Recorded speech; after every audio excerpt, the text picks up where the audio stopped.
Is Miss Joan here? Miss Joan is Yes, here. I am.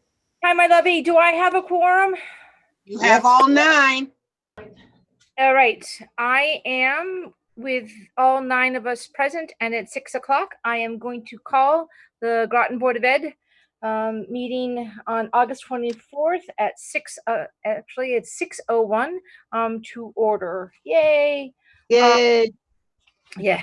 And the mission statement of the Board of Ed is teaching and learning with the board goals of to provide dynamic, rigorous curriculum, ensure effective and engaging instruction, and embrace excellent learning environment. So there we are. And then after the call to order is a pledge of allegiance. And I am wondering, Dr. Grenier, if you would be willing to lead us in that. Sure. I have to tilt my screen up here a little bit. I pledge allegiance to the flag of the United States of America, and to the republic for which it stands, one nation, one nation, under God, indivisible, with liberty and justice for all. I've actually put a flag in my window just for that reason. All right. So, Mark, am I still co-host with you? Yes. Could I not be a co-host until we get to that? Because I have enough attention issues. All right. I don't see how to unmake you co-host. Okay, then warning to all. Dr. Grenier, do we have any visitors of any sorts? No, I do not believe so. We do not have. All right. So this is the part of our agenda where the board welcomes comments from citizens. Each presentation should be limited to 5 minutes or less, and citizens should, if possible, submit written comments. Presentations should be related to matters pertinent to Groton. Board members will only ask questions in order to clarify the speaker's presentation and cannot respond during the comments of citizen portion of the board meeting. Citizens should state their name and addresses for the record. And I think the best way to do it is if someone has, they can Mark, are you seeing or also in the chat? I don't see anyone in the chat yet. I don't either.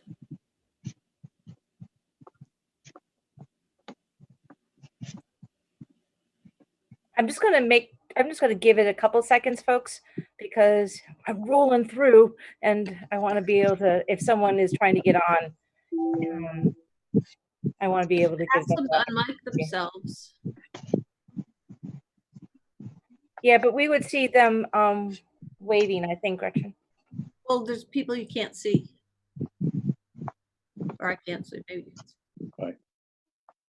Lacking total omnipotence. All right.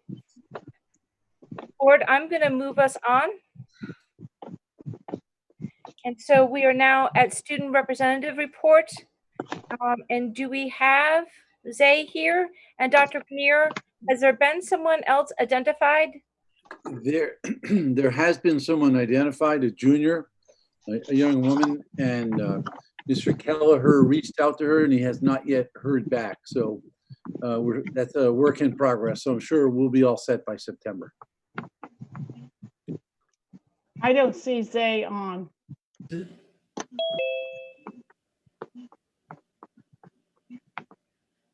Thank you, Liz, for looking.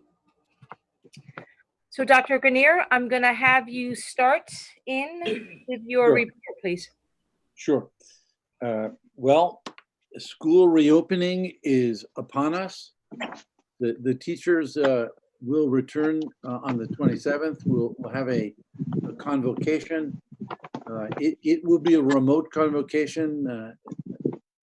Susan, Beth, and I, and Carrie Leff and Kim are going to pre-record a message, and that will be available to the principals. And I don't think it's going to be delivered all at the exact same time. So some principals may want to do it at 9 o'clock and others at 10 o'clock or whatever. But the convocation will be remote, and it will be available. Mark, if board members or members of the public want to tune into that, would that be possible? And if so, how?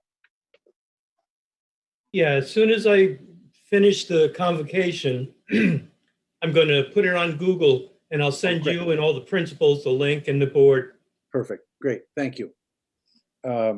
So we will then have 7 days of professional development that Susan and the committee have coordinated, starting on the 27th and ending on the 4th of September. And then, of course, the children will arrive the day after Labor Day on the 8th of September. We will, as I think everyone knows, be employing a hybrid model. 73% of the parents indicated their children will participate in the hybrid model. So 27% will remain at full distance model. And we will continue to monitor. We're getting, I must say, we're getting outstanding help from both the Department of Education, State Department of Education, and the State Department of Public Health. And I've been in pretty much daily contact with the director, Steve Mansfield of Ledge Light Health District. So we're poised. We'll talk a little bit later in the meeting about some of the health measures, but we are very poised to respond to any kind of cases. We have our contact tracing protocol in place, and so we're sort of getting ready on a lot of fronts. But of course things change on a fairly regular basis. So I hate to say too many things in a definitive way, but we are ready,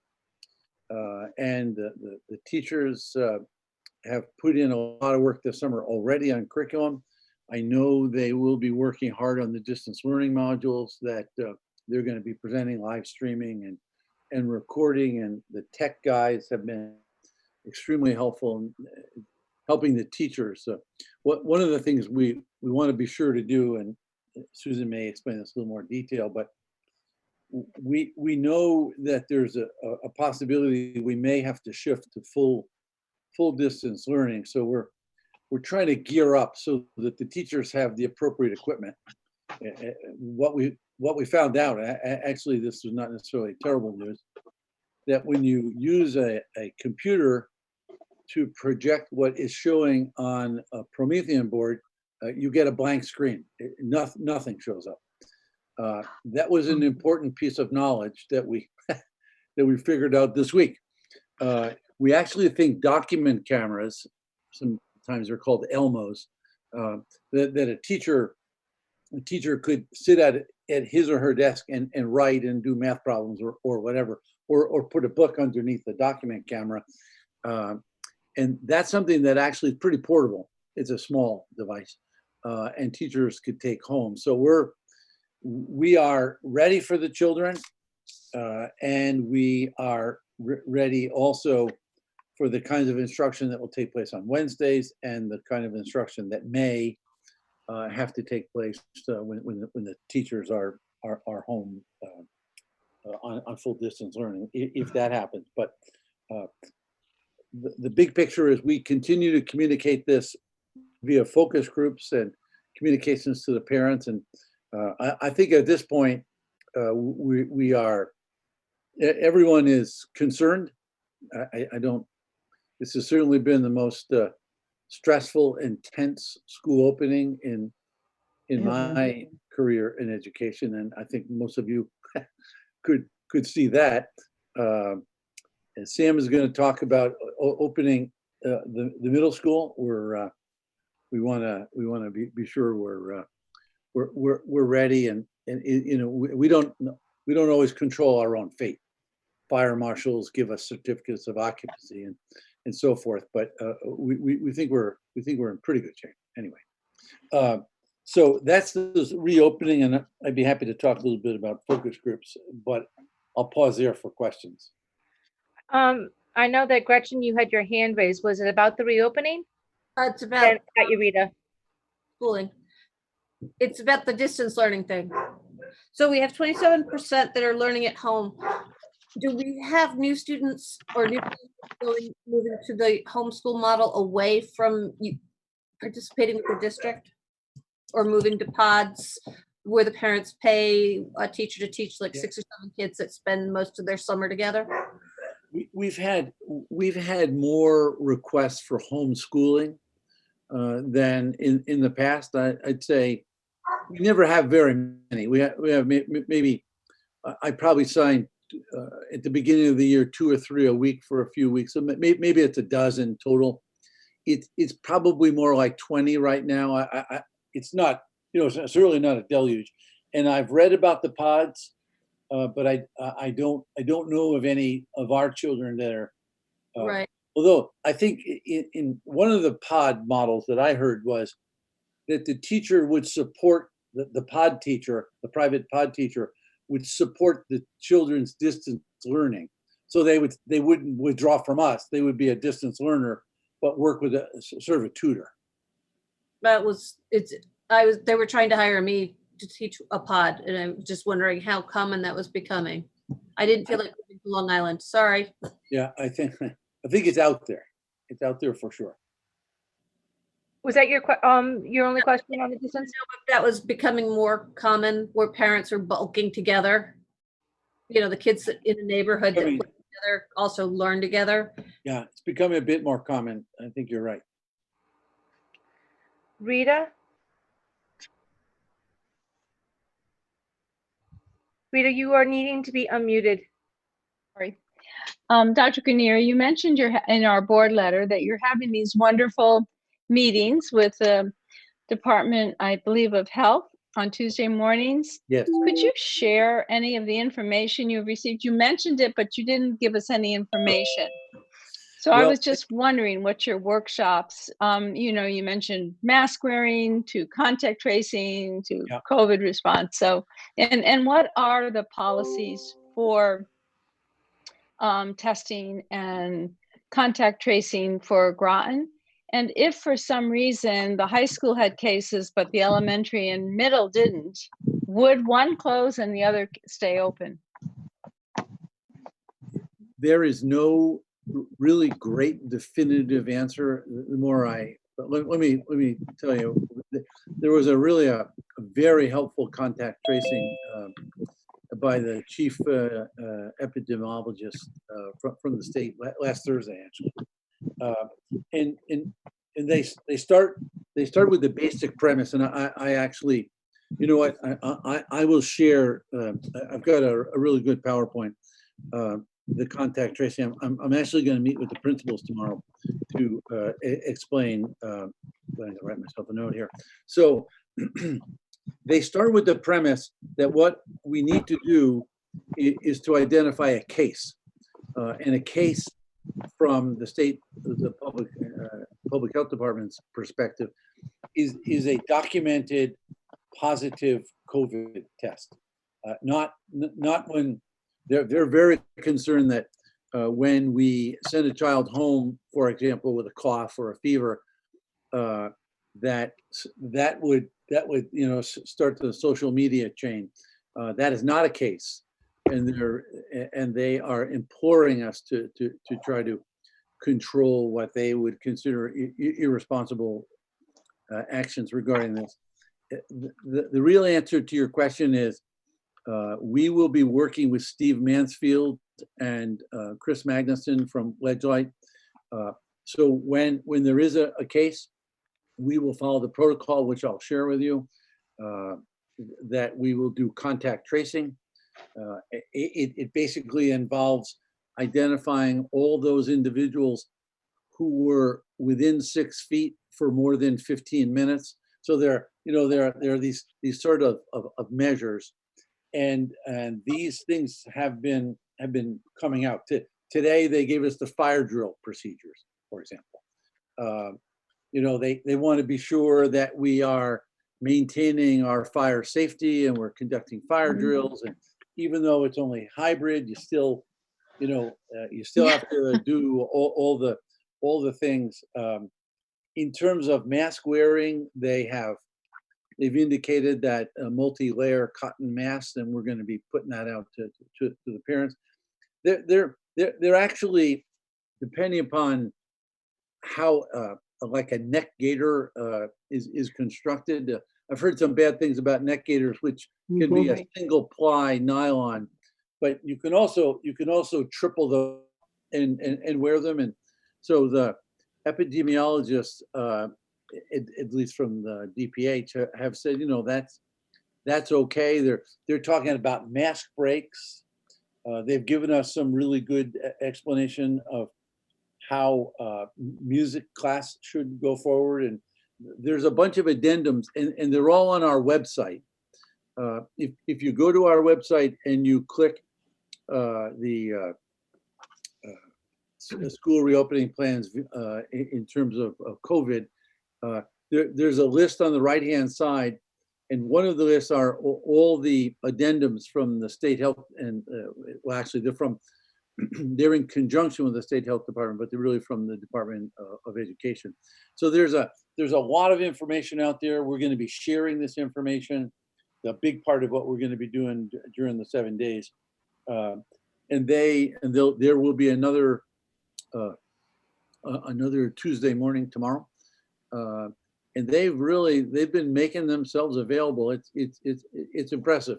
And then on top of that, the Dalio Foundation has given every teacher in Connecticut a free 10-hour course with Mark Brackett from Yale. That starts tomorrow at 4.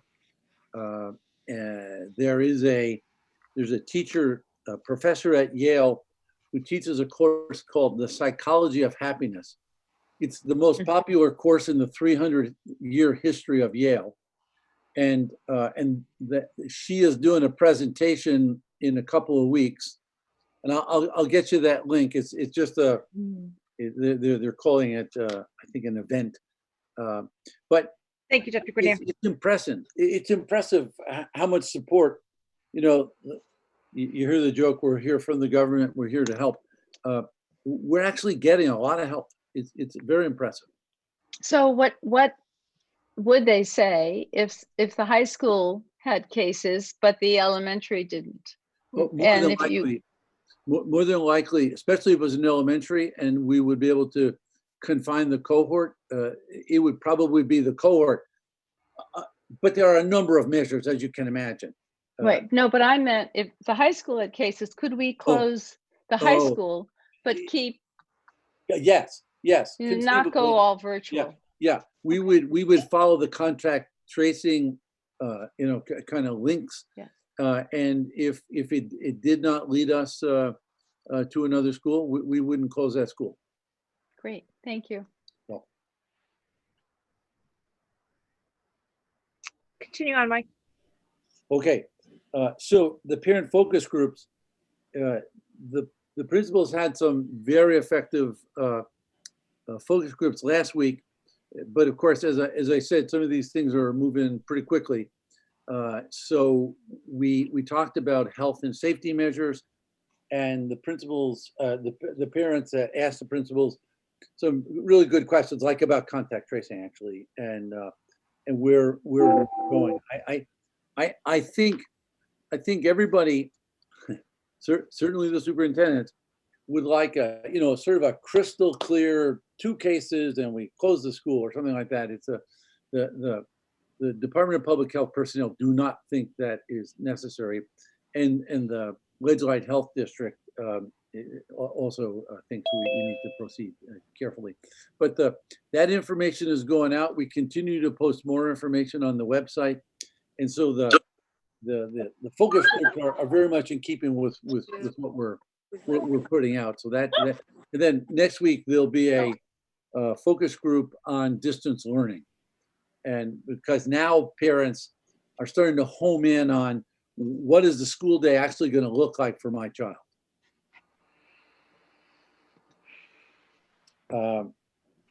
I could go to number 3, which is, I just wanted everyone to know the convocation is going to be remote.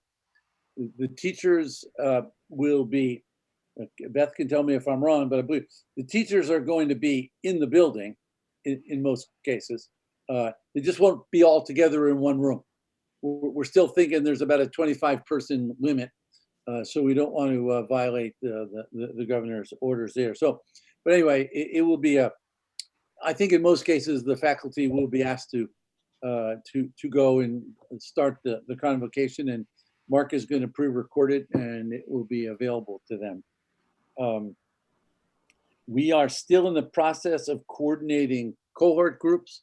So there are children, generally speaking, with the letters A through K, and then L through Z. But we know that there are exceptions. We know that families sometimes have children with 2 last names.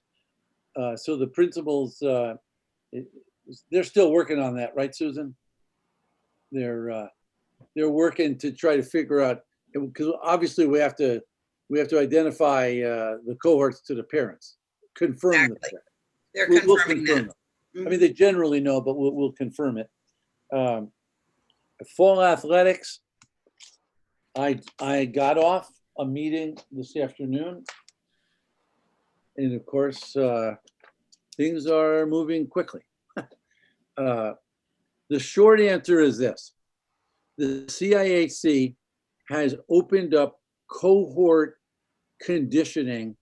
Small groups of kids, 10 to 15 kids, can be together, and the coaches can help them go through conditioning drills. But they've postponed any team activities until 2 weeks after school starts, at least 2 weeks after school starts.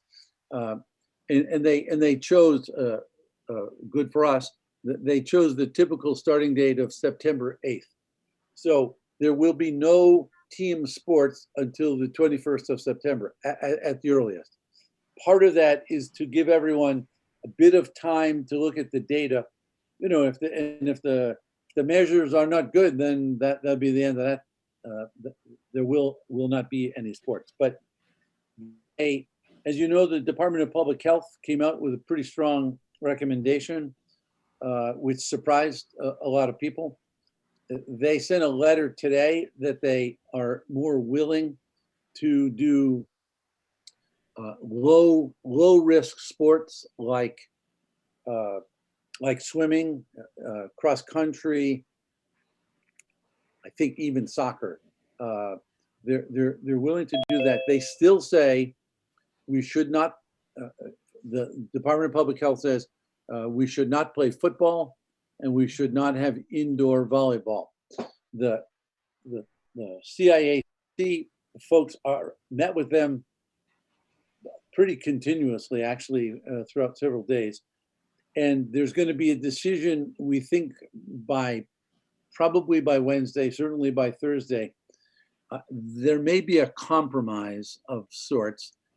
The problem that the CIAC is pointing out to the Department of Public Health is that there are AAU basketball tournaments going on right now. And those are apparently okay under the governor's orders, executive orders. And so the CIAC is pretty frustrated with that. Like they were saying this weekend, hundreds of kids were playing volleyball in an indoor tournament. And what the CIAC is saying is we can control that better. We can, they have only 5 kids are allowed in a locker room, for example. They're saying that the only contest that can be played, and by the way, no team sports can start on the 21st, but they can't have any contest for 2 weeks after that. So it won't be until the first week of October. If any sports get played, we'll wait until then. So again, more data, more chance to see where we are. I don't know exactly what's going to happen, but the CIAC said they would make a recommendation that will align with the Department of Public Health. And if that happens, I think we're all going to be breathing a sigh of relief, because we don't want to see we don't want to see our kid fractured, our sports program shut down at the high school and picked up by the AAU or by, I mean, they were even talking about playing outdoor volleyball, which, you know, they're really trying to be creative to try to figure out how we could give kids this opportunity. It's important. It's important for the students and for their social emotional well-being and physical well-being. So I think you will hear from me later in the week. Right now, seems like they're coming together. We have consensus on everything except football and volleyball. Thank you. I will take Liz and then Gretchen. Mike, have they suggested or recommended that we just shift different sports? Like do the baseball in the fall and do the football in the spring? They for a few reasons, some of which I remember, they've rejected that. They think that kids are going to play sports in quick succession, and they're concerned about sort of overuse injuries. They're also concerned about playing football and then lacrosse and head injuries, and so I mean the CIAC has given us a lot of thought, obviously. Okay. The trick is we got to get the CIAC and the Department of Public Health on the same page. Exactly. And as I said, they're in the same book and they're on the same chapter. They're not quite on the same page yet. Thank you. So I guess wrestling's out for now. Maybe not. Maybe not. That's a winter sport that may be played. They get awfully close.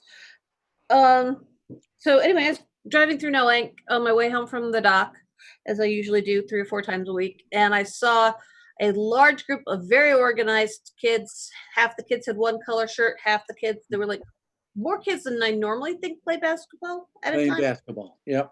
I see them all the time. Okay. And you know, we and that's part of that's the CIAC's point. It's instead of cutting them loose and letting them go to Noank Park and play 5-on-5 basketball. I think it was like 7-on-7, but yeah, but actually, for football fans, they're actually talking about 7-on-7 football. They're really thinking out of the box. No pun intended. Any other comments about that? Not yet.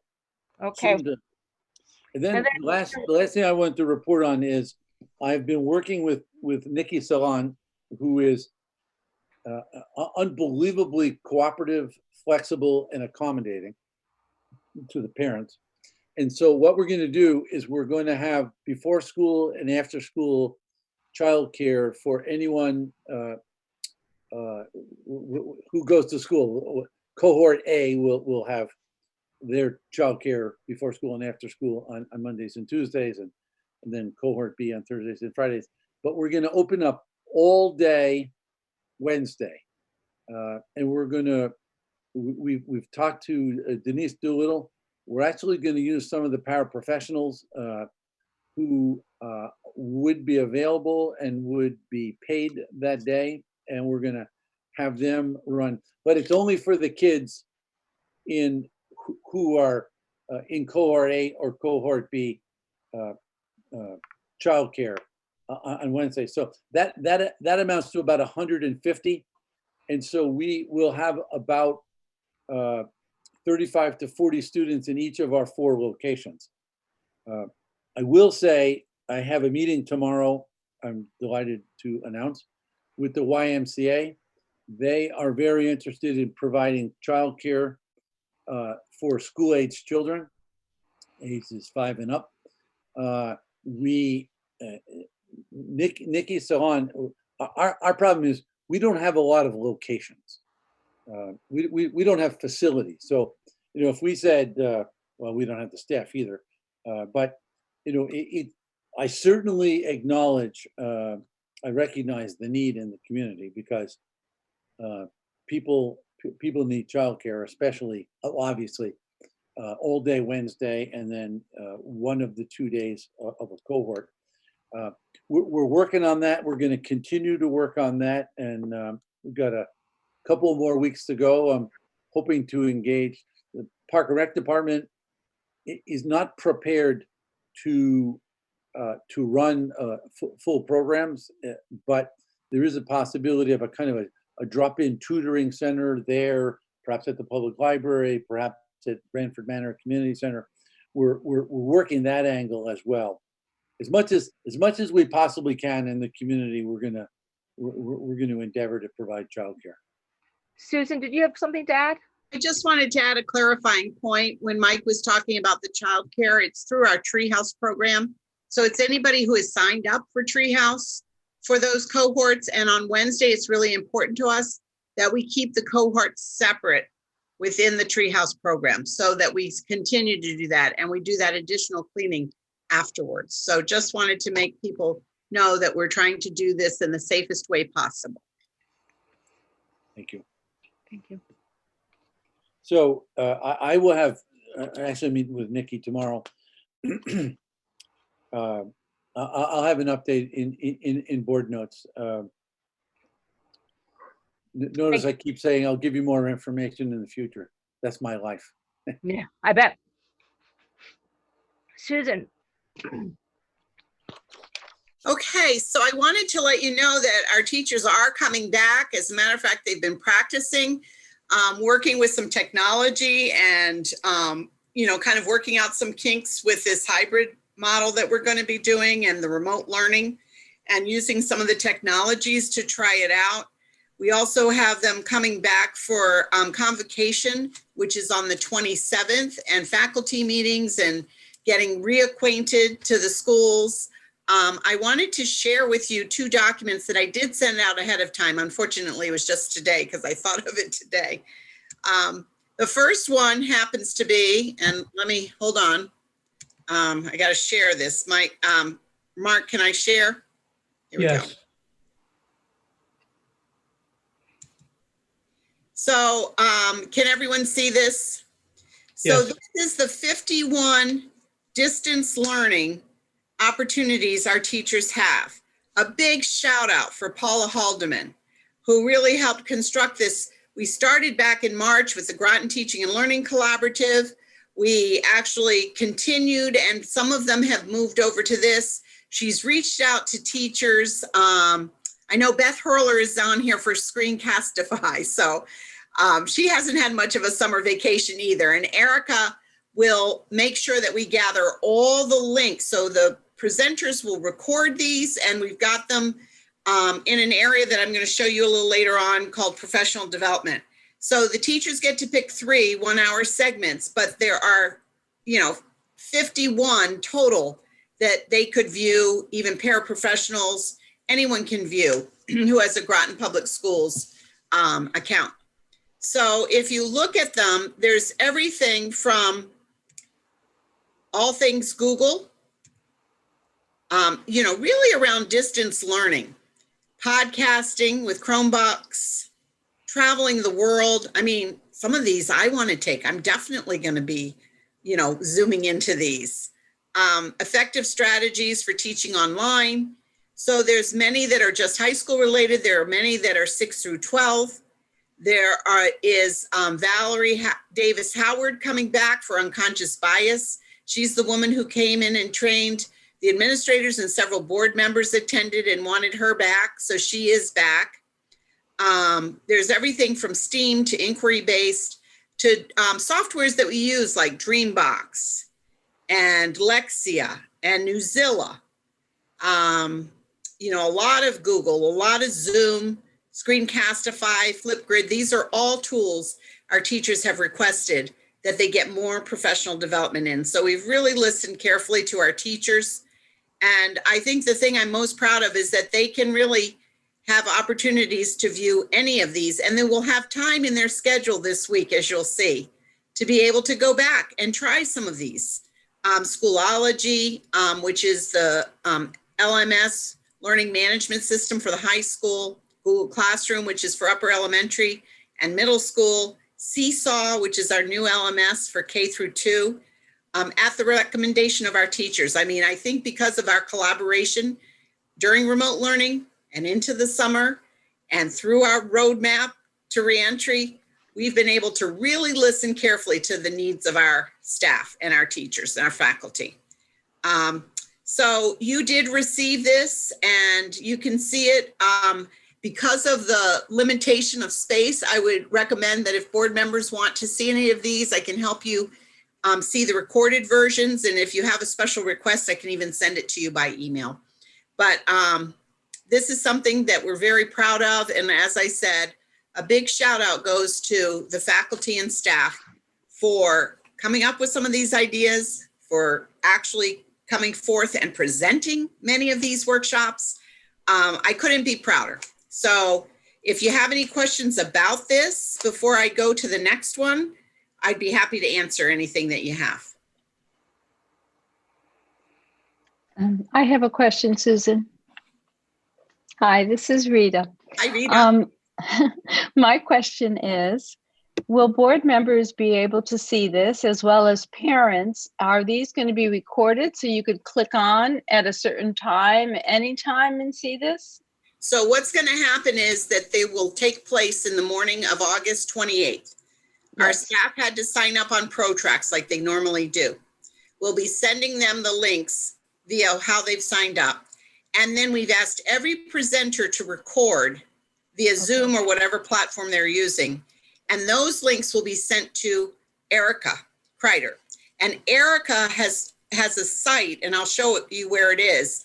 And she will take all those recordings and upload them based on the codes and the titles, so that anyone with the Groton Public Schools will have access, so we can share that out. And if there are things that really would be, I think, pertinent for families, we could certainly upload those to our website. Right. But certainly I'll make sure that you all know how to get there and where to go, because I'd love for you to zoom in on some of these. Yes, you know, as board members, we are lots of times, I can't log in because I don't have a student in the school system. So. But you have a Groton Public Schools email, and that's all you need. Okay, great. And Thank you. a Google site, to log in. But I'll make sure that even if we bring Dennis in, so he can show you how and make sure that you can. That should be something we can solve. Gretchen. Mrs. Gordon wants to know if we're going to come up with some virtual training for parents and caregivers. Absolutely. That's part of our beginning 8 weeks, which I'm going to show you, that teachers have thought about face-to-face, distance, and hybrid, not only how to get kids ready, but how to get the parents ready. So part of their teaching goes beyond their students sitting in front of them, but for the parents. And we will have a section like we did with distance learning for teachers, parents, and staff. So you'll be able to see those as we upload them. Excellent. Good to know. Thank you. Thank you, Gretchen, for reading that. Kim, Andrea. Kim, I wanted to ask Susan, I thought I heard you say that you could send us a link. Could you send us a link to the unconscious bias workshop? Yes, Or do I we will have to go double through check. that? Like I said, I think they're pretty full, but Valerie is going to be tape recording or recording it. And so I can absolutely, if we can't get you in for the 28th, we can send you the link and then you can watch it anytime. That's fine. Thank you. Okay, thank you. That's what I want to. Thank you. Okay, I'll make sure. So did I stop sharing? And I have another thing to share. And that is, can you see this? This is the first 3 weeks of school, because not only are we providing a lot of distance learning and time to do it for our teachers, but I have to raise this up a little bit. This week, you can see our new teachers come in and Zoom in with us tomorrow. And the next day, Mike and I have an orientation with them. We have the first day, Dennis doing some technology with them and Denise working with special education with them. On Wednesday, the 26th, Beth and I team up to do team. And then she does some work with the GEA with them. The following day is convocation, which is tape recorded and viewed along with a faculty meeting. And in that first faculty meeting, we've given a slideshow and Denise talking about health and safety protocols. And any member of our community, when they go to the roadmap to reentry, the school reentry plan, can see Mike talking about part of the plan. I'm talking about teaching and learning. Denise is talking about health protocols and special education. So they'll be able to view that first, PD day, that first official PD day. And then there's some more health and safety training that's online with Safe Schools that they'll be going through. That's a big part of it. So you've got PD on distance learning, PD on safety and health. And then the 28th is that virtual professional development that I just showed you. So that's only for the morning. In the afternoon, special education will have their department meetings, but others will be able to do some planning. So that's the first week. And any time that they finish up any of these, they'll have time to work in their classroom and get ready. The following week, we have either school-based PD.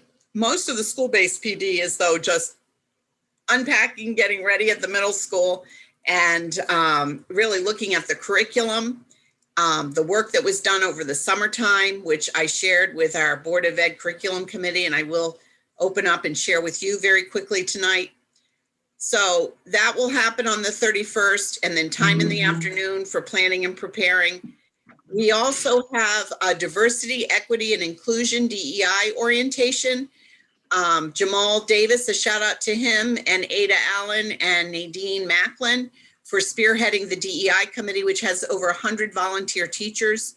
And we've partnered with CREC, and we'll partner also with Conn College with a professor there. And they're going to orient to our kind of several year plan on what this is going to look like. And it includes a book talk. And I'll show you later on in the week that they're going to actually have a 90-minute orientation or launch. Wellness protocols for students. So the teachers teaching students how to wash the hands and take care of, keeping safe, also continues on the 1st, but that's not going to be the whole afternoon. There'll be time for teacher planning and preparing for the school entry. On the 2nd, we do continue with curriculum and distance and hybrid learning preparation, even if they need to pre-record some of their first videos. We have a follow-up with the nurse that shouldn't take more than an hour, and addendum 5 to know signs and symptoms. So every teacher in our school, every staff member is very much aware of what to be on the lookout for. The 3rd is a full day of planning and preparation for our staff in getting ready for kids coming into school the next week. And then we have this DEA Zoom launch, which is on Zoom, and it's for each level, elementary, middle school, and high school. They're 90 minutes each. And so we'll be actually getting involved in looking at bias and looking at some of the things that we need to identify so that we can get better at diversity, equity, and inclusion. And then the rest of the day will be planning and preparing for getting back to school. So, and then the following week, I wanted to make sure you understood and that our community understood that we have Labor Day off. We're going to bring in cohort A on Tuesday and Wednesday instead of Monday and Tuesday.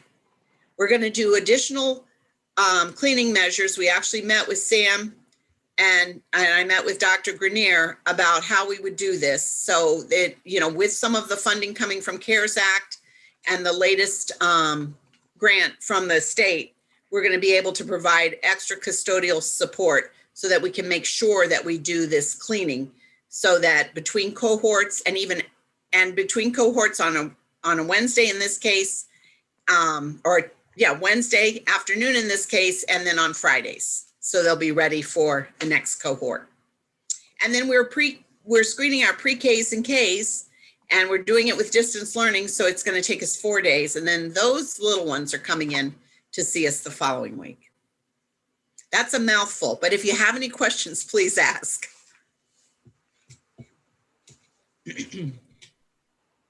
Thank you. A lot of hard work. All I can say is good luck, and I'm so glad I'm retired. It's a lot of hard work. It's been a heavy lift. I I won't say otherwise, it has not been easy. But No. I think it's because of the team we have in Groton Public Schools, starting with our board and our superintendent and our colleagues, that helps us to get where we are. Because we listen very carefully and we hear a lot of voices, and all those contribute to trying to find the best plan we can, the safest way to come back to school. So. Well done, Susan, well done. Yes. And then one thing that I shared with the Board of Ed Curriculum Committee that has been really the hard work of 6 years, I'm going to show you now. And I've showed you a little bit along the way. So this is actually seen if you go to Groton Public Schools. And I'm trying to find it now. Here it is, district homepage. And under faculty and staff, and that would include board members. So anybody who is working or part of our school district can go here. And there's many, many buckets of work. Now, one of the things you might see is the temperature thermometer, and we've all been taking our temperature before coming into work to make sure we're all fine. And that's been really an essential thing, because some people have found out that they've even had a cold and didn't come in. So that's something that we're going to encourage to continue. Power School, School Dude, all of these softwares that our staff need. And then you see the curriculum, teaching curriculum sign-in sheet. And this is what I call the curriculum dashboard. And it's really meant for staff and teachers. And I'm really proud of this. It was created a few years ago when we first started some of this work. It has the compacting curriculum, which was done in the spring.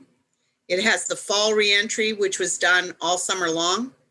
It has every single, so this work has been done over the past 6 years.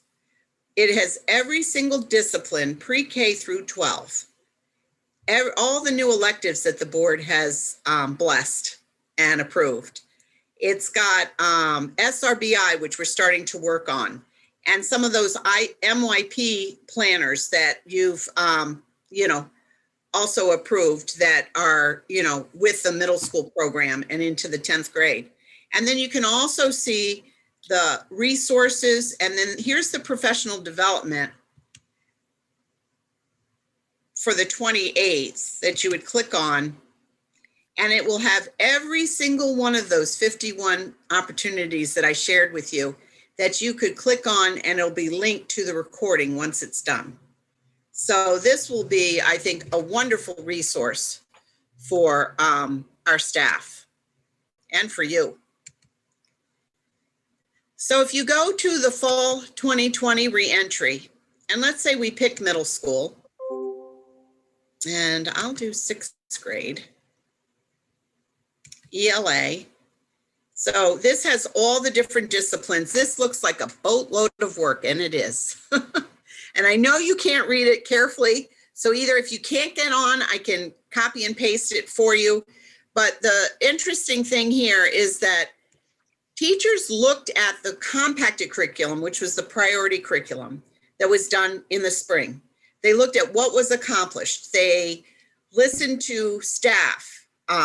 They listened to parents and kids about what was accomplished during distance learning, really with an honest, open ear to decide, how do we go back? And one of the things we've heard a lot from our partners with Connecticut Center for School Change and our state department is we don't want to over remediate. We really want to find out where kids are, and we want to accelerate their learning. We need to really push it up and find what those priorities are and encourage kids to move forward. So with support if needed. So the first thing they examined over the first 6 weeks was, what are the priority standards? And they've related them to Common Core standards and Connecticut Core standards, which they've all become so familiar with in these past 6 years. We've really unpacked them again and really know them. And then, what are the objectives? What's most essential? What are those activities that we want all kindergartners to be able to do? 7th graders, 6th graders. What are the formative formative assessments. What kind of assessments will we be using? And then they thought about, so if we're all face-to-face, which, you know, my hope is certainly we'll be all face-to-face at some point very soon. What would that look like for these first 6 weeks or several of these weeks? What would it look like if we were a hybrid, which we're going into? So that's all really been planned out, as you see. And then what does the distance learning look like? And if I just open up the hybrid, if I can figure out how to make this larger. Oops, there we go.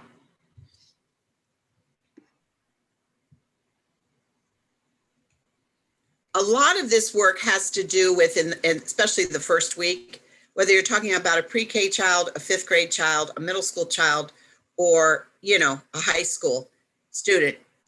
It has to do with, what does the environment look like at home and at school? What does your reading life look like? How does mathematics work at school and at home and hybrid? So, and then the whole social emotional learning component is so essential.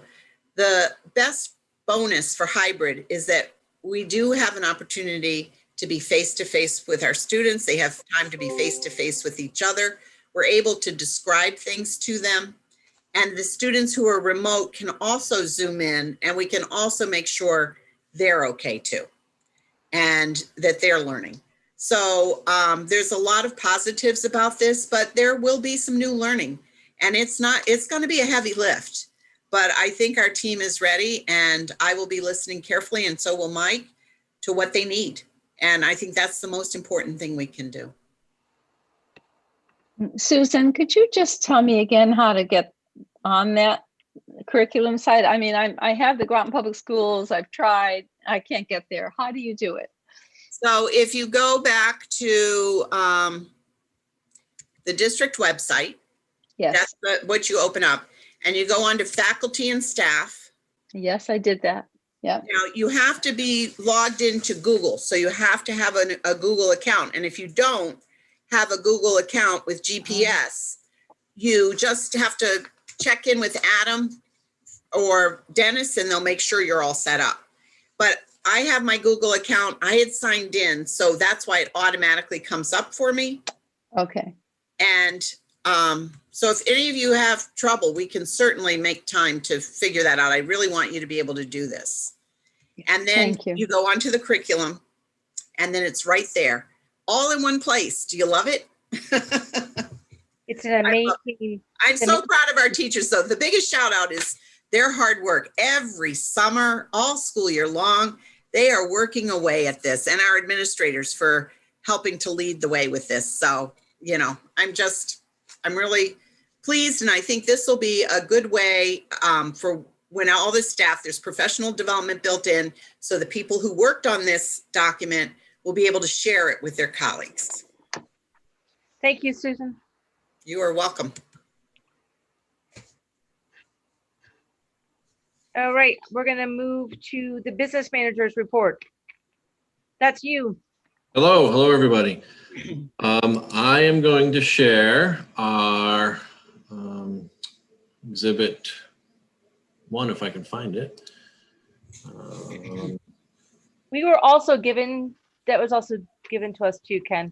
Okay, well then, I guess we don't need necessarily to look at it, but so we are at the beginning of the year, so most of these lines are still at budget for the most part.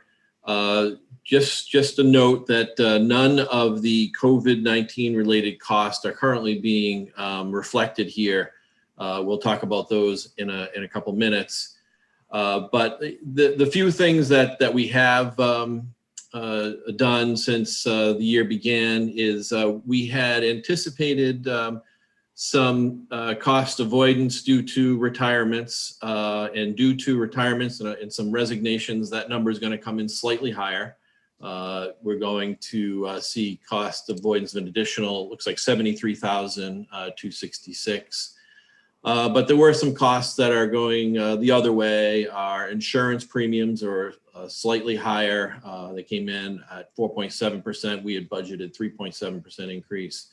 But for the most part, at this point, very preliminarily, we are in a good position in regards to the budget with the COVID-19 costs notwithstanding. Any questions from the board about that? All right, Ken, move on, please. The health insurance report, we don't have a report at this time for July. Last report we got was for, that was for June. And if you recall, the claims were trending lower to what we had budgeted due to the fact that many people weren't going to the doctor during that during a lot of that time. So we do expect those claims to be higher in July when we do get that report, but we haven't got that. I expect to get that in the next day or two. Any questions about that, folks? Kim? Yes, Jay. So Ken, I know you probably don't have this at your fingertips, but I'm wondering if maybe you could send us a reminder, or maybe at the next meeting, go into how much we dipped into the reserve to balance the budget last year. Yep. And then once you get that June report, we'll be able to see where the reserve is. Now, I'm curious whether we made any of that up. Yeah, we had anticipated utilizing about 1.3 million of the reserve, but based upon the June claims report, it looks like we probably didn't utilize all of that, but we do need the June insurance reserve number, which hasn't been finalized. The town is still. Okay. But yeah, we'll definitely put together some sort of analysis so you can see that. All right, thank you. Any other questions? All right, Ken. And so we're on to the state funding for COVID-related expenses. We reported previously that as part of the CARES Act, Groton was allocated $686,882 through the Elementary Secondary School Relief Fund, Emergency Relief Fund. And we did apply for that last week. We put in our application. As soon as we put that in, we got notification from the state that we were allocated an amount through the Corona Relief Fund, $1,248,743. So between the two funds, we're looking at over $1.8 million to help us in the various costs that we're anticipating incurring due to this issue. We had previously shared with you, I believe, at the last COW that we think that those costs could be in the range of 2.4 million. So at 1.8, we're still shy, but it definitely makes up a good chunk of it. But we'll be applying. It's a lot of personnel costs. It's a lot of substitutes, the additional custodial staff, and then some supplies to help supplies, PPE, that type of thing. There's still a potential shortfall of around 600,000, but we'll try to make that as little as possible. Well, better than the 1.8, right? Yeah, very, very much so.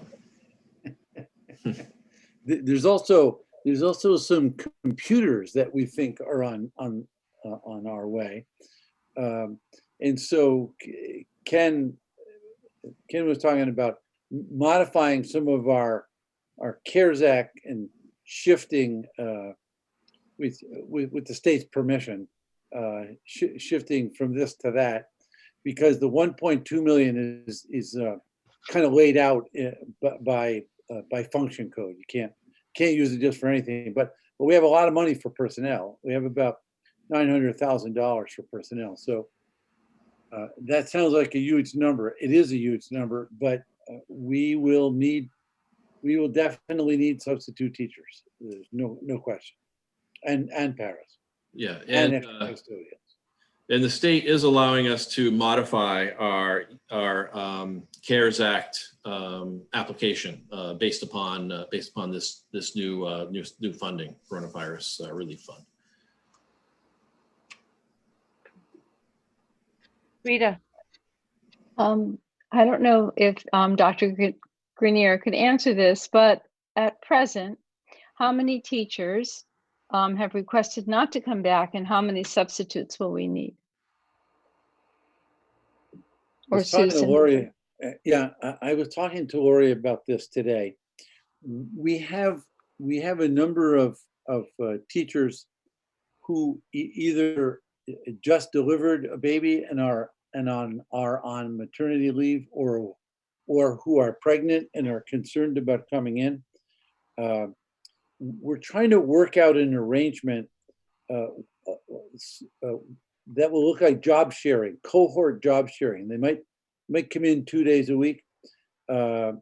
We have it. I think the answer to your question is it's about 18 people. Not too many non-certified folks, although Lori has been extremely accommodating. So we're taking para A and para B, and they can't. They need to be with their kids during their off cohort. So we're saying, okay, you could go do that. And so between those, the job sharing, we're going to be able to cover it. So that will not be particularly expensive, but there are some teachers. I know at school there are a couple of teachers we were talking about today. They really need to be. They need to teach remotely. So that's another version of this. We're going to have not a permanent substitute, but a sort of an itinerant substitute to be in the class to supervise the students while the remote learning is going on from the teacher at home. But actually, out of 430 teachers, it is very low. I am very pleased so far, and please God, the the work goes on, as with all the mitigation factors and vaccines and therapies, and but we seemed at this point to be poised to have far fewer, the need for far fewer replacements than I anticipated. And when you have an itinerant substitute in the classroom and the teacher is at home doing the Zoom or Google, whatever it is, the platform, could a para do that, or does it have to be someone with 4-year college degree? Well, the state has given us a fair amount of flexibility. Depends on the qualifications of the para, but the answer is yes, it could be a paraprofessional. Thank you. Susan. So, that's a really good question. One of the things that we have provided in the past couple of years are what we're calling building substitutes. Yes. So every elementary has 3 building subs. And I think the middle school and the high school each have, what did we say, 6 apiece. So those are the people that will be our first go-to people, and they'll know the kids and they'll know the staff. And I think that will be really a good way to do it. In addition, many of our teachers were just asking for accommodations like additional PPE, and we've been able to provide extra shields or whatever their request was. So Lori has been very responsive. I think she's really talked to about 90 teachers and been able to provide the things that they need. So with just, like Mike said, a handful who can't come in, and we understand that. And so we're working with them. So really pleased with the work in HR and work with Beth, who's really helped us out too with all of this. So thank you for asking.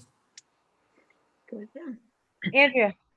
Yeah, I wanted to go back to something that Dr. Grenier just said, and that was about the para being used as a substitute. It's my understanding that that a para cannot be in a classroom by herself or himself without a professional, without a certified staff member. Has that changed? Or it has, yes. The certification office has given, I think if a para has 2 years of college, I'd have to check, Andrea, but yes, there's a little bit of flexibility that the State Department has given us. But frankly, that would not be our first choice. Our first choice would be to rely upon the qualified substitutes that we have. And that dispensation is just for this period Yes. of time. Just for the duration of COVID. Okay, thank you.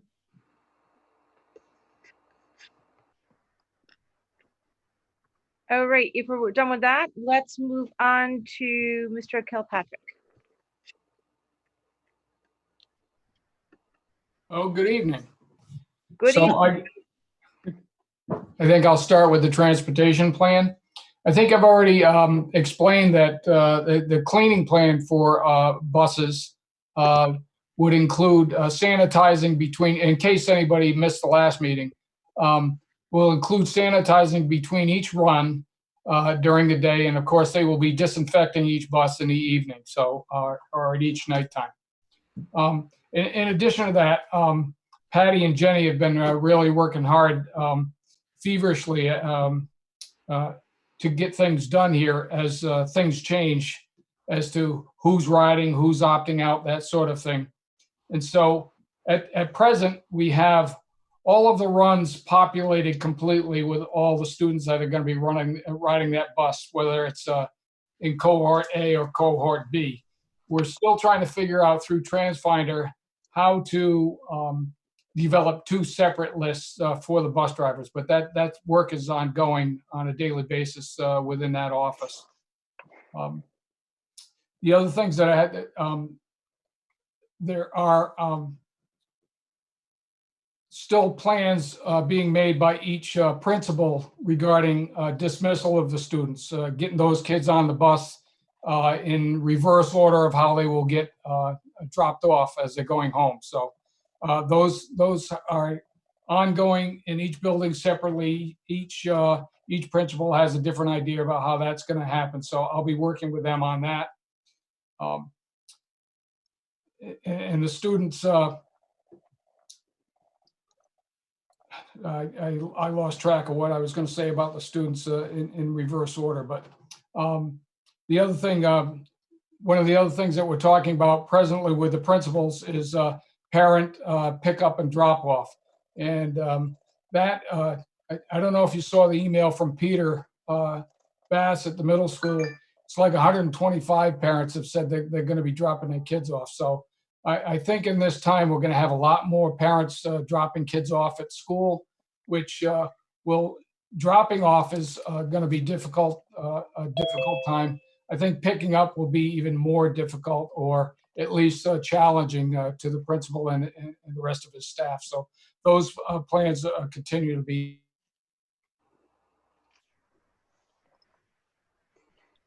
Second item is food service. So before you move on from there, could you just tell me, I thought we would have a different start times for buses and for parents dropping off. So it wouldn't be, the parents could use the bus drop off. I'm not aware of that. I haven't been in a conversation about that, but it doesn't mean that we shouldn't talk about it. We're meeting with the principals tomorrow. This is, I don't think drop off is going to be particularly difficult. It's going to take some patience. It's going to be the pickup time, and we may have to stagger the release time a bit. Not drastically, but enough so that we could say, I don't know, by alphabet. I'll talk to the principals, and we could have. Sam was telling me, how many parents do we think are going to transport at the middle school? 100 something. 126, something like that. 126. So, I could see the sixth graders being released at a certain time, seventh graders, and then the eighth graders, or something like that. Even if it's only 5 minutes per grade, but we'll work it out. Right. Thank you. Yeah, the bus times pretty much have to stay as they are in order to make the runs work, but maybe the parents can be staggered in some way. That's what I was thinking. I think the bus time should stay, but it's the parents that want to pick up. The buses could leave and then the parents could come. So on to food service, of course, we already, again, discussed that it'll be grab and go meals at the schools, in the schools. And each of the kids will be eaten in the classrooms in almost all the schools. There may be a couple of schools, principals that have chosen to have smaller groups eat in a cafeteria that's large enough where they could be distanced. But those would be limited times. And of course, we want to save the cafeterias in case we decide that we need those spaces to develop additional classroom space if that need comes up. On Wednesdays from 9 to 10, food service department will again have the 3 pickup spots: the library, Groton Library, the City of Groton site, and the Mary Morrison site for meals for those who need to pick up. One thing that everybody's going to need to know about, and a notice has gone out to all the parents, is that they need to pre-order the meals now, because we want to take the correct amount of meals on a Wednesday, for instance, rather than just making lots of meals and then having lots of leftover, which we don't want to do. In addition to that, on Tuesday, say when the kids leave on Tuesday, those kids will be taking meals for Wednesday, Thursday, and Friday. And on Friday, those students will be taking home meals for Monday, Tuesday, and Wednesday. So Ernie's got this all worked out amazingly, and I'm sure that it will go as smoothly as you can imagine anything that Ernie has put together over the years. He's been terrific. So that's what we have for food service. I guess that's it, unless you have some other questions for me. All right. No questions for you, Sam? All right. I'm moving on to the committee reports.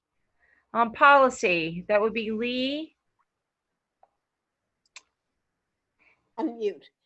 We will be meeting on the 8th. We are looking at some sort of brand new policies that we are talking about tonight. Thank you, Lee. Curriculum, Andrea.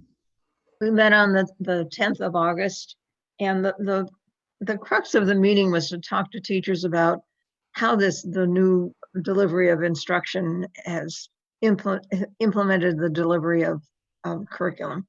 And we had deep conversations about that with all levels, and actually Beth had come too to talk about kindergarten. And I think it boiled down to there were 2 things that were the biggest things that stood in the way, and that was student engagement and the human connection. And that was impressive to me. And of course, we're going to be looking at that again with professional development, and all of the teachers are just adamant about making sure that students are engaged and that there is a human connection restored. And we'll be meeting again on September 14th. And also, we're asking that those teachers that contributed come to the curriculum council and speak to the curriculum council, and perhaps even to the board. That's it. Thank you, Andrea. Jay?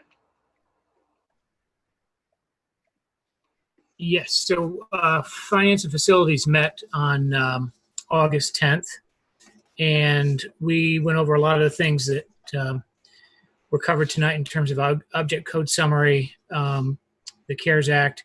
We got a facilities update, and I was wondering if Mr. Kilpatrick is still with us, or Dr. Grenier. Do we have any update on the certificates of occupancy for the new middle school? Susan, do you know? I do. We anticipate them. They're not here yet. The 4th floor has been cleared. The 3rd floor cleared for occupancy. Sam probably knows a little better details, but I know the fire marshal has not yet issued his certificate of occupancy. So it's these are things that we don't control. But I'm actually meeting, I'm going there tomorrow, and we're going to meet with the engineer and Rick Norris. It's obviously we're coming down the home stretch, and we're still a couple of days behind, and I think everyone is appropriately concerned, but we're working on it. Okay, thank you.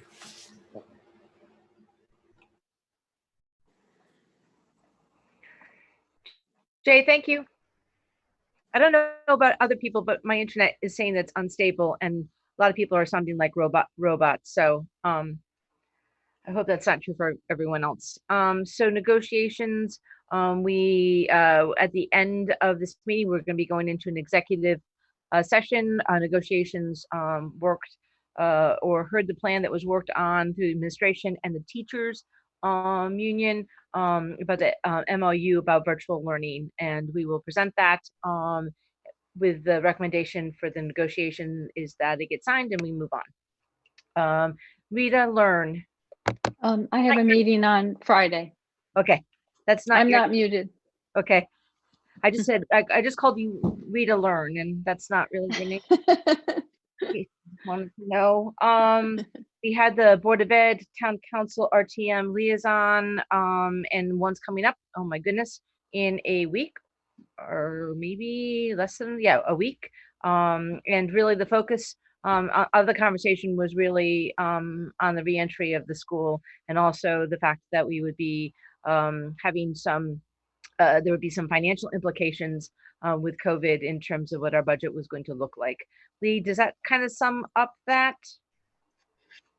Okay. The one. Yes. Okay. I thought that's what you were saying. The one thing though is that we have a seat at the Groton re-entry plan for the town of Groton in terms of business. And I had sent out, or that announcement got sent out by the mayor. And I don't know if there's anyone who's interested in participating in that, and so that the district has a voice in that.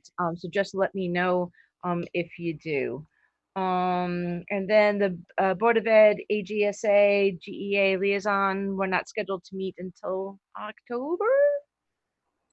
No, I think the first week of September, actually. Oh, wait, I'm sorry. Yes, AGSA, you're right. Oh, I was okay. thinking of the other thing. Okay. Trailer liaison. Here we go. I haven't met with them this month, no. So, sorry. And Groton scholarship. According to, it took me a while to find out who was involved in it, but they will begin again in October. Thank you very much, Lee. Thank you. And I guess, Ms. Joan, what should probably be on here is the committee of the Board of Ed in terms of the search committee. And so my report out is that we have gone into a contract with a search consultant. And there was a message that was sent out about focus groups so to help the board find out the needs and the wishes of the district for the next leader. So Ms. Joan, if we could just make sure that that gets on the committee reports, I think that would be helpful. The next part is the consent agenda. And I will take a motion to approve the consent agenda, which is the regular meeting minutes of July 27th and a special meeting minutes of August 10th, and approval of gifts. Can I have a motion for that? I got Lee. I got Lee. For, would you be willing to do the second? Yes. Awesome. Lee. Thank you. And is there any discussion? Hearing none, all those in favor of the approval of the consent agenda, please raise your hand or signify by saying aye. Aye. Opposed? Abstain? That motion has carried. And the board would just like to thank a Ripple in the Water that made a donation of 25 masks to central office. There is no old business, so we're moving on to new business. And we are moving into some policies. So with that said, my friend Lee, would you be willing to read the motion for the first Uh, one? Yes, I will, as soon as I get it in front of me. Okay, This is, first, I'm sorry. It is a motion to approve the first reading policy, P1230, parent organizations and booster clubs. thank you. May I have a second to this motion, please? I've got Rita.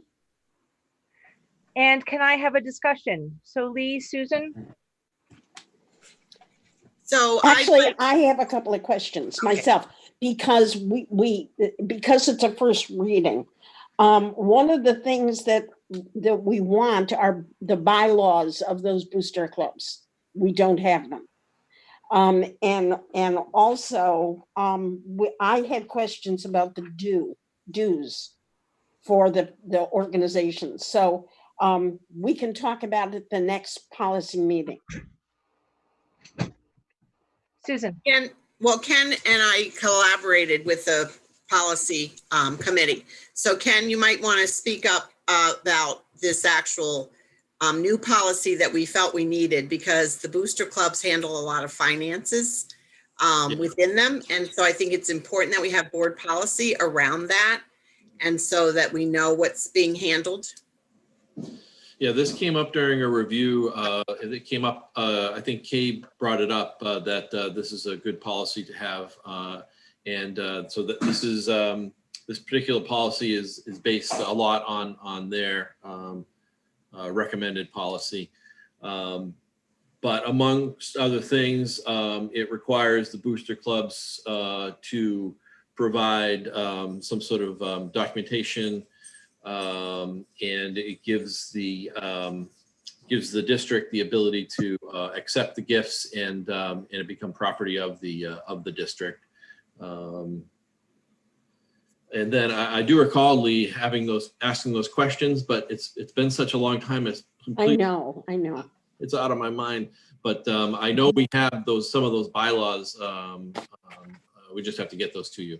Yeah, those two things in the dues, simply because other people in the town and the city have had questions about it. So I do too. But we meet on the 8th, so we can Yes. talk about it. Okay. So we'll invite Thank you, Ken. Yeah. Okay, thank you. Are there questions about this first reading of this policy? It seems like it's a really important policy to have. It is. Yeah, it does.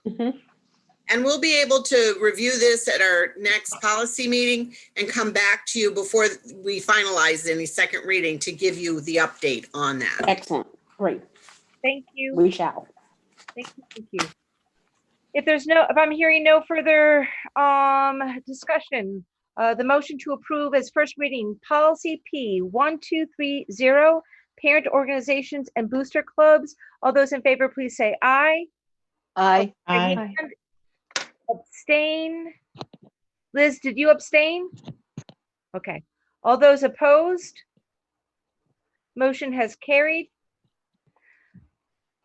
Jane, would you be willing to read the motion for number 2, please?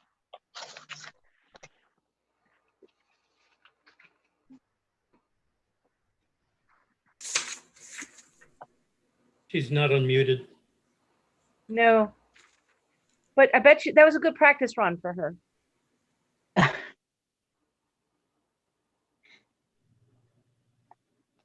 Jane, do you want me to Jane, do you want me to move on?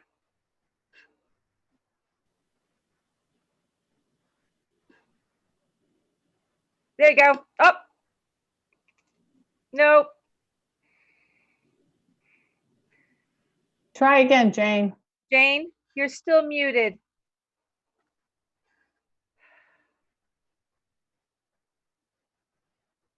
Jane, you're still muted.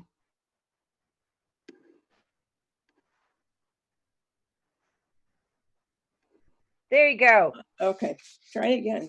Yes, you had good practice.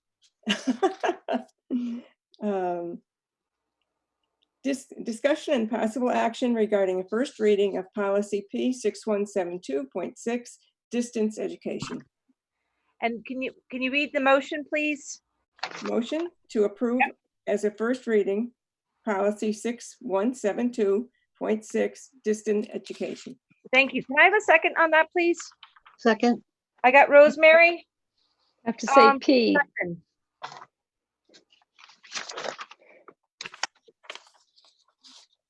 Do we have discussion? Not like this isn't important in this day and age. I have a question, because we are all seeing it for the first time. Where it says that taught by teachers who are certified in the state or another state, is that okay that they're not in the state of Connecticut certified? So this policy is actually a new policy, and it Yeah. also came from CABE, and it's on virtual online courses. Mhm. Of course, in Groton, Mike a few years ago had established that he wanted kids to have an opportunity before they left Groton Public Schools to have an online course before they went off to college and career. And we started with the APEX program, which is really a supplementary program and a course recovery program. Has had great success in for some of our students who needed a different kind of a course and setting. Also worked out really well this summer, and we look forward to telling you a little bit about APEX taught at the middle school and high school level this summer. So we've already started doing this, and then there may be some college courses that students would take if we don't have something suitable to offer them. So just as we broach this distance virtual learning, it's really good to have a policy to back it up. So it gives particulars about credit that can be received from online and some of the stipulations. So there's basically 8 stipulations. Everything from the school district doesn't offer a particular course and the student needs to take it, all the way through to students' PPT or 504 team has determined that it's appropriate for them to take a certain kind of a course. And it really has to go through a vetting system, very much like our APEX system went through. So it went through the Board of Ed Curriculum Committee multiple times, continues to come back to us. So it's not like any course from anything. It really has to go through this vetting. So it has to go through the students and teachers, the principal, and then through curriculum, committee. So, this is really in preparation. Should we expand even further from APEX? But we have gotten the ball rolling with the APEX program, as you know. So we felt we really needed a policy and some specifications around it. But if you have any questions, we can certainly discuss it at our next policy meeting and come back to you. Gretchen, just unmute, please. Terrific. Gretchen. I was just wondering if that was going to get a letter or number or however we're grading, whatever grade. Wow, that's really confusing. How, if we're giving letter grades or however the elementary school grades credit, or whether it's a pass fail. However we do our grading. For instance, in middle school this summer, the kids who were able to take the tutorial were able to improve their grades from last year. And we really invited kids who had experience in failure based on the remote learning, and we had some great success. As a matter of fact, I'm sending each of them a paperback book that they asked for, the ones who were successful in this, and thanking them for participating. And but I would say in the high school it's credit recovery, so they would get a grade as they normally would, and it would replace the failure. That's really good. It's a lot more encouraging for the kids not to get a pass fail on it. Exactly. Great. Any other questions about this? Hearing none. All those in favor to approve as a first reading policy P6172.6 distance learning. All those in favor, please say aye. Aye. Oppose? Abstain? It looks like this motion has carried. Rosemary. I'm Yes. wondering if you would please read the motion for number 3. The motion is to approve as a first reading policy P 6114.81, emergencies and disaster preparedness. Can I have a second on that, please? Second. I got Liz. And discussion, please. So this also came from CABE, knowing that we had to kind of do the nesty plunge into distance learning last year due to COVID-19. It's really important, should we have any other future emergencies or as we're still involved in this emergency, to have a policy that helps guide us. So in this policy, it really talks about the board is authorized by statute to govern the district, including the adoption, revision, and suspension of our policies because of COVID-19. It also talks about the board through policy acknowledges school closures in response to the pandemic, kind of like when we had to close down back in March, mid-March, and we were getting direction from our governor at that time on how we needed to proceed, and we did so. So this really does specify giving acknowledgement to our governing powers, giving acknowledgement to the World Health Organization, our Connecticut State Department of Education, and as Mike said earlier, these are all wonderful support systems that we couldn't have done it without them, you know, and helping with the guidance that they've been able to provide us so that we make the right decisions, and they're still walking with us as we go back to hybrid. So it has some real specificity about what happens if you temporarily waive a board policy,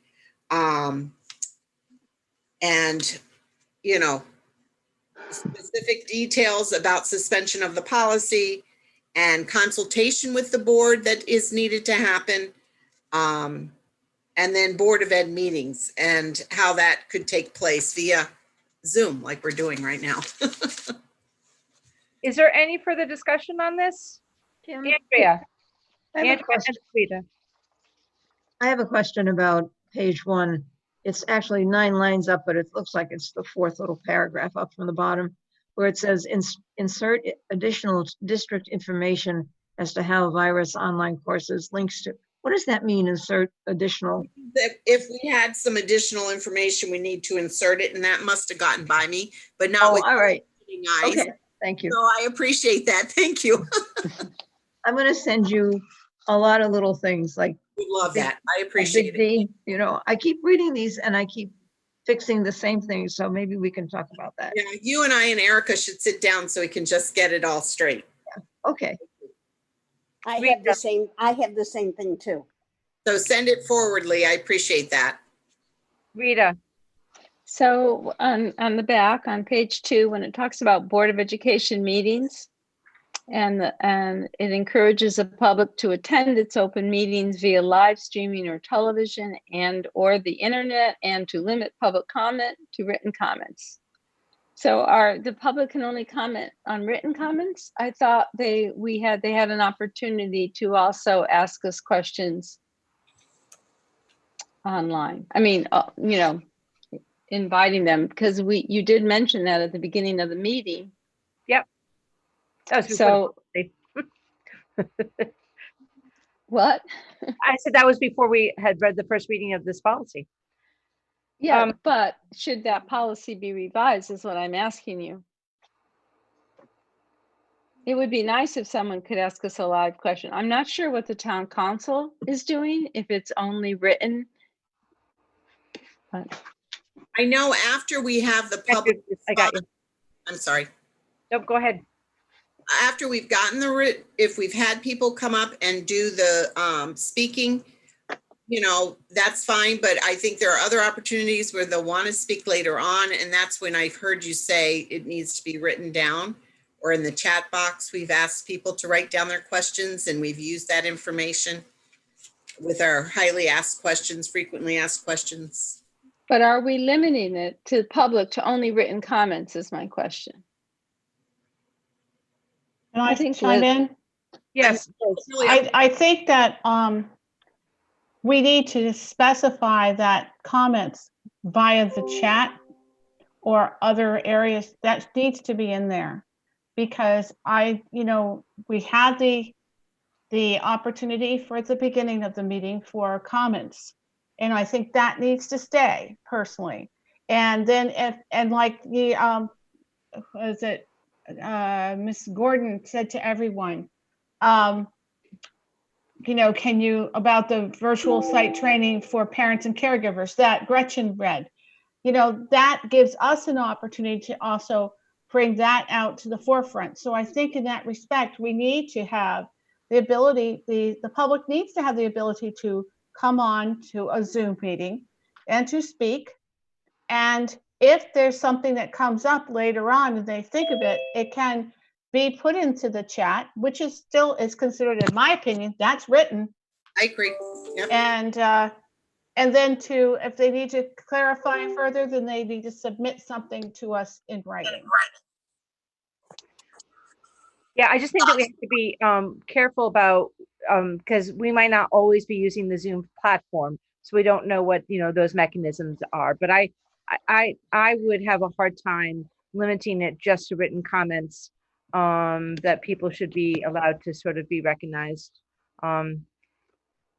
As chaotic as it gets, I think that they have the right.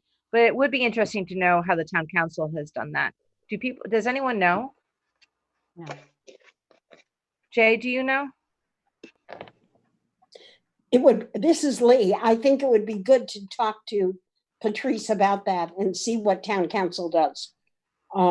Because the word chaotic would be more than chaotic. We know that. I know the town council has established a dedicated email address for citizen comment. Not that that's exclusive, but that they can write and it goes to all the members. A lot of people don't realize that we have that one address that goes to all of us, and they think that they have to type all of our names in individually. So maybe if we had a more prominent comments email address, that would be helpful. Because not everybody can schedule to be at this meeting either. Right. And But the other thing is, I would like to do with the town con and limit I think it's 3 minutes as opposed to 5. So somehow, we need to maybe take a vote on that sometime. But not now. No, we can't. Not now. It's not on the agenda. It does prompt us to think about other things, so. Yes. All right, so it looks like maybe the policy will have some work around how during these time periods we ensure that the public has a voice in our meetings, whether it's through email or whatever. So Perhaps we can get some information from the town and the city about how they're doing it and, maybe be able to forward that to the policy committee if that's possible. yeah, absolutely. That's a great idea. Yeah, I think the city is. More at a COW and then we'll meet on it. All right. So any further discussions on this policy? Hearing none. All those in favor to approve a first reading of the policy P 6114.81 emergencies and disaster preparedness, please signify by saying aye. Aye. Your hands. All those opposed, abstain. Gretchen, you've abstained or opposed? Abstained. Okay, so with one abstention. All right. Rita, would you be willing to read the motion for number 4, please? Motion is to approve the 2020-2021 tuition rates. Maybe we should say, I don't know, our Groton Public Schools tuition rates. It just seems a little vague to me, the way it's written, but. We could change it to that. Thank you. Ken, do you want to show that? Wait, before Ms. Jones gets really mad at me, I just need a second. Second. I got Liz. All right, now you can do it. All right, let's share the screen. That's not what I wanted. Yeah, that is. There It it is? That's Yeah, it. that's it. Yes. That's the tuition. Oh, That's it looks different over here. Okay. So these are the proposed tuition rates, a little bit different than last year. The state replaced the old ED 001 report. That's the annual report that we provide to the state Department of Education, and they replaced it with something called the EFS, Education Finance System. And this particular system is a lot more granular. And what they are able to do is provide us a cost per student on a school by school basis. And so what we've done here for the elementary, middle, and high school is we've taken those costs per student and utilized those. For the elementary, it's an average. For the middle, actually, it's the average of the two schools. And that's the high school cost per student. And this is the FY 18-19 cost per student because we're still working on the 19-20 at this moment. That's the basis for these numbers. It's very similar to the prior year, a little bit different, but it also shows it shows how it gets a little bit more expensive as we go up in the grades, where middle costs more money to educate than elementary, and high school more than middle. And then we applied an inflation rate to the special education program costs and the additional services, just to cover those off. Any questions? And Jay, did this go into finance? One second, Liz. But Jay, did this go through finance? We did not consider this at the last meeting. Okay. Do you have any questions or comments about this? I have a question. Okay, go ahead, Liz. Ken, as I don't know what last year's looked like, could you send out just so that we have a comparison? So I can see, I personally don't know what all this was last year. So I would like to see how it's increased. Okay. Okay, Yep. thank you. It actually decreased, didn't it, Ken? It did decrease for the middle school, and the high school a little less so. But I think the elementary school did not decrease. But it was very similar to the prior year numbers. But yeah. What would cause the decrease? What would cause a decrease? Well, see, in the prior year, we didn't have the EFS, so we used a different process for calculating costs per student. And so now that we have the EFS, we have a full year of it available to us. So these numbers are based upon that versus a calculation that we did up on our own on Excel. Oh, but thank you. I'm very happy that that's so close together. The other thing you should know is the rates that are almost none of them are actually used.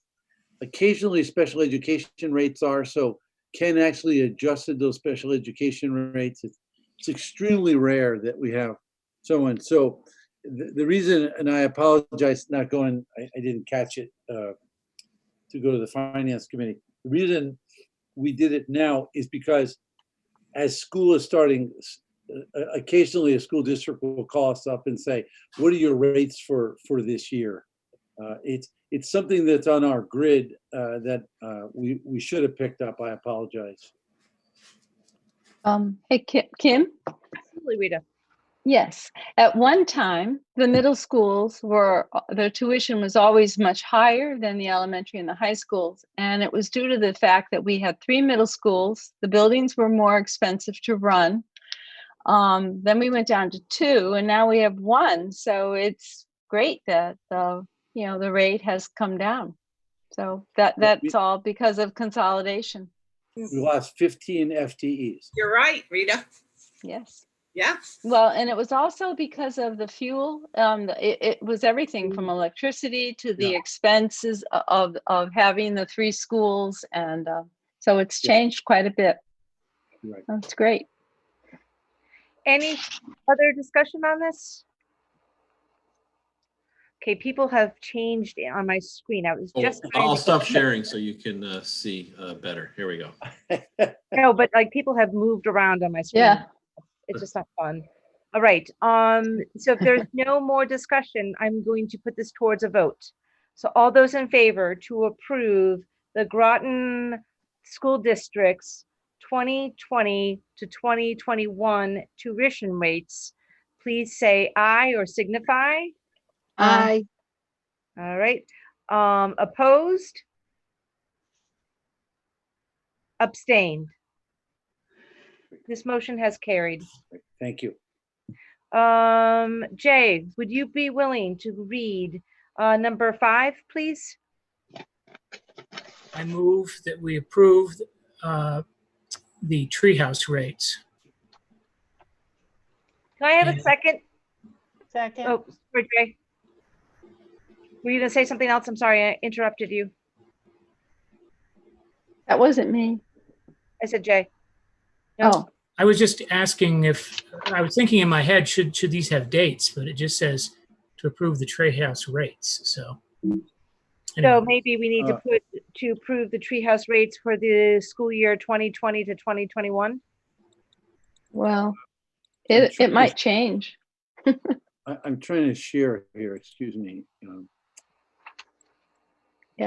I don't understand them, so it'd be great to have an explanation. Oh, yeah. Well, I Thank got you, Rita. I gotta Thank get you. the wait. I get it. I gotta get a motion on the floor and I gotta get Right. a second to the motion and then we can discuss it. So Jay, should we put to approve the hybrid, the treehouse Yes. tuition rates for the hybrid model? Because then we can Yes. for the 2020, 2021 school year, but we specified that it's hybrid. Would that satisfy? Yes. What do we say, the current treehouse rates? If I share, can I share now? Please. Yes. I have a second though. Can someone just give me a I'll second? second. Second. We All right. we Joan, got 3 or 4. looks like I got Liz. Am I sharing now? Yeah. Yes. Okay, okay. So it's actually called the hybrid schedule tuition. Maybe that's a better way of, but anyway, Yep, that's perfect. when I met with Nikki, what we decided was we realized that for the morning it was $8 per week. In other words, it used to be $40. So we literally gave people the exact same rate. These rates are not different. They're the same daily rate. So the morning and then the afternoon, it was $9 a day. And then AM and PM, we just added them. And then the full day rate used to be $30, but because of COVID, we have to have a little bit more staff. You can only have a limited number of children in a group. So I asked Nikki and Jake Tedeschi to run the numbers, and they think the program will be self-sustaining if we do $35 a day for the full day. And so we just did the math here. This is exclusively for the COVID time for hybrid, that we will, as I said before, we'll offer before school care, after school care, and then the full day on Wednesday. Oh. I'd be happy to answer. What's the second numbers? The 51, 53, That's- 69. That's if you come just mornings and all day Wednesday. Second one is just afternoons for the 2 days and all day Wednesday. And the third one is if you come in the morning on the 2 days, in the afternoon and on Wednesday. And can a parent, can a child come just for Wednesdays if they do not do AM and PM on another day? No, no. We have about 150 children, about 75 on Mondays and Tuesdays and 75 on Thursdays and Fridays. Unless we come up with some other facility, Rita, we would love to. But Nikki and I are very concerned that we just won't have the staff and we won't have the, because of course we're going to bring the children into the school and we could do some deep cleaning in those areas after they leave. But we want to be careful about what the intended purpose for Wednesday is. Correct. And would they be going to the school? Is it every elementary school in Groton? No, just the 4 schools that So already have. could you name those out Yeah. so people could hear? Catherine Kolnowski, S.B. Butler, Northeast Academy, and Charles Barnum. Now, all families though in our schools can participate, like Claude Chester gets a bus over to CK and Mary Morrison kids go to Charles Barnum. So I think we've got all our bases covered. Oh, great. Thank you. Yeah, it's open to all families. Any other questions or discussions on this? Kim, Yes. who puts this out? Do we do this or does this come from Treehouse? The document with a little tree up on top that says Treehouse Enrichment Program. Well, Treehouse is run by the Board of Ed. It's an enterprise fund. Okay, So- all right. so In Nikki- that case, Yes, so we don't look like, you don't like the tree. no, I want to make sure that it says based on, not based off. Okay. Oh, yes. Wait a minute. These rates are based on, not based off. We don't want to look like that. Well, I see. Based Yeah. on. Please, All right, we'll fix it. thank you. You welcome. Gretchen, do you have a question? On Wednesdays, how are the kids getting there? How are we dealing with transportation on Wednesdays? Good question. It's all parent drop off, 100%, Okay. including the other 4 days of the week.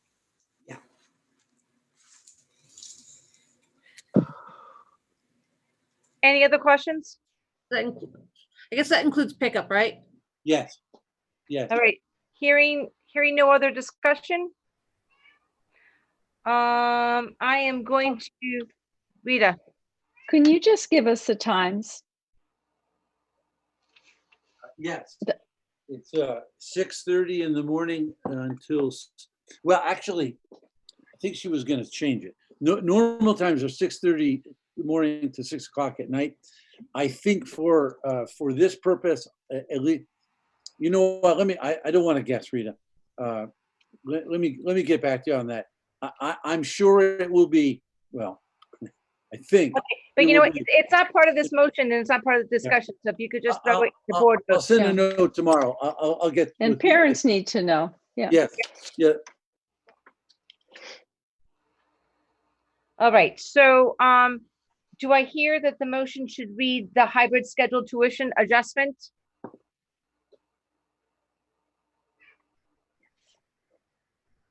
Does that sound like that would work?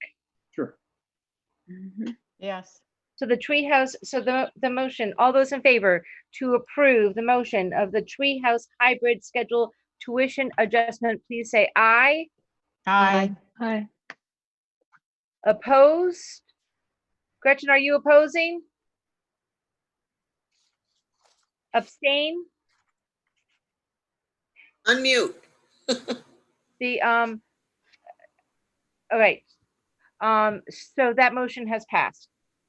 Kim, is Gretchen abstaining? No, I think that she just held her hand up too long for the approve. Is that correct, I Gretchen? just sort of drifted off and forgot to put my hand down. Sorry. Okay, so she, Thank you. so the motion carried by full. Thank you. You're more than welcome, Miss Joan. The number 6 is we are going to be going into an executive session. I would like to offer hopefully all our board members will approve is that we'll just finish the rest of the meeting, and then we'll go back to our number 6. Does that work for people? I just need to make sure that most of the board is in agreement to this. Yep. Okay, great. Yes. Thank you. So next part is communications and letters. And I will start off with Jane. Do you have anything that you wanted to talk about or that you received for comments, please? Not for this month, no. Thank Not you. Lee. I do not either. Okay. Liz. Nothing at this time. Gretchen. Rosemary. Nothing at this point. Thank you. Andrea. Nothing at this point. Rita. I believe it was just the same communications that we all received that Kim, you had replied to as the board chair. Thank So, you. I don't know if you want to talk about that at all. Jay? Yeah, I would just like to make a quick comment that since this is our last meeting before school starts, I just want to say how much we appreciate the teachers and staff for what they've done all summer. I know a lot of them did not even take a break to prepare for this unprecedented experience. And so we owe them a debt of gratitude, and they're coming up on a very packed professional development week here. You know, they're going to be learning a lot of new things in a very short time. It's very stressful, and I just want them to know how much we appreciate them. And then a shout out to Ernie Koshmeter in food service, who pivoted to in March to providing meals, even though school was out, and that continues now until I think just this week, and then they'll be back over on the school based. So we just appreciate everything that they've done all summer. Jay, thank you. Here. Thank you for that, Jay. That was a really nice summation. So I kind of want to say everything that Jay said, because that was nicely put. Thank you, Jay. All right. And so advanced planning, we have lots of dates. I'm assuming that all of these meetings that are on, most of them are going to be, I can't make the assumption, but a Zoom meeting, but I guess we'll get to that when we get to that. And Kim, yes, I Rita. have a question. When I look at this calendar, it looks like the next full Board of Education meeting is the COW on September 14th. Is that correct? We don't have one on the 9th? Well, one of those is Labor Day, right? That's the 8th. That's the 8th. Right? Or the 7th? No, that's The 7th. 7. So the 8th. I So guess that's a not. really good point. No, Rita, you're right. Yep. The 14th is a COW. I see. We snuck in there a few things. Yeah. So are Did we- you asking, Okay. are we having a COW on the 8th? No, No. it's the 14th and the We 21st. wouldn't anyway. Yeah, that's when it Okay. is. I didn't know. That's Just okay. wanted to clarify. That's okay, Liz. It's the COWs are the second and the third, with the fourth being the regular board meeting like tonight.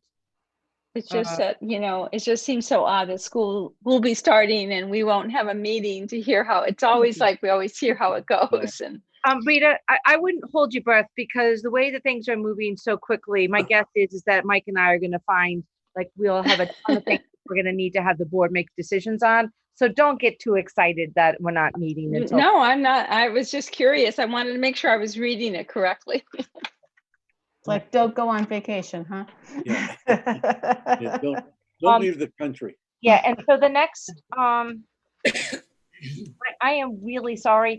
My son's cat is in the room, and she's not like the fact that I don't want her on my pieces of paper, and he is biting me. I love that. So do we have suggested agenda items?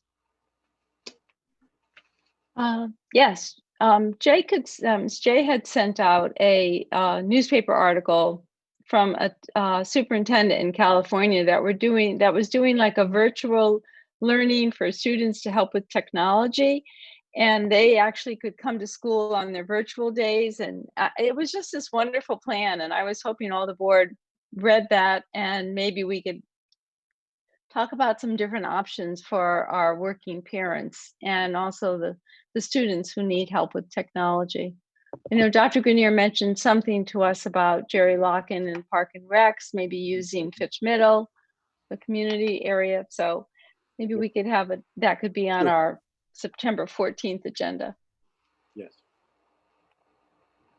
I think the DEI committee is also hoping to come on the September 14th meeting, if I'm not Yay. Great. Any other agenda items, folks?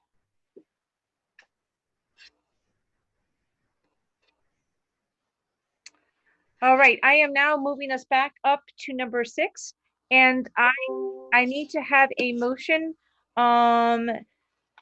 for the board to go into executive session. And I'll make the motion. Someone can second it. I'm going to make the motion for the board to go in executive session for purposes of talking about the memo of understanding, or MOU. Memorandum. Well, I thank you, Beth. Thank you. And I would like to invite the assistant superintendent, the superintendent, and Ken. I don't think Lori is on the call. Is that correct? That's my understanding, yes. Okay, so if And Ken, what about Beth? No, no, no, this board. because it's without them. She's on the other team. Right. Not on the other. She's a major part of the work. So can I have a second to that motion? Second. I got Andrea. All those in favor, please say aye. Aye. Okay. All those opposed, abstained, the motion has carried. To understand that when we come out of the executive session, we'll be making another motion. Now, Mark, how do you work your magic so that we can go into executive session? In theory, I'll push this button and it will put the board, Dr. Grenier, Susan, and Ken into your own breakout room. Okay, so I push the button and let's see where it takes us. So it says join breakout room, and that's what you need to click that. I'm is. there. There she is. Yay. Oh my All right. God, it worked. All right, all those in favor of the motion that's on the floor, which is to approve the proposed Board of Ed and GEA MOU, please signify by saying aye. Aye. Aye. Oppose? Abstain? The motion has carried. Andrea? Oh, Motion to wait, adjourn. before you adjourn, I just wanted to make a comment. I'm going to be starting teaching my granddaughters who are going to be living in our house. Oh, We're going to go from 2 people living here to 7 Whoa. wow. next Saturday.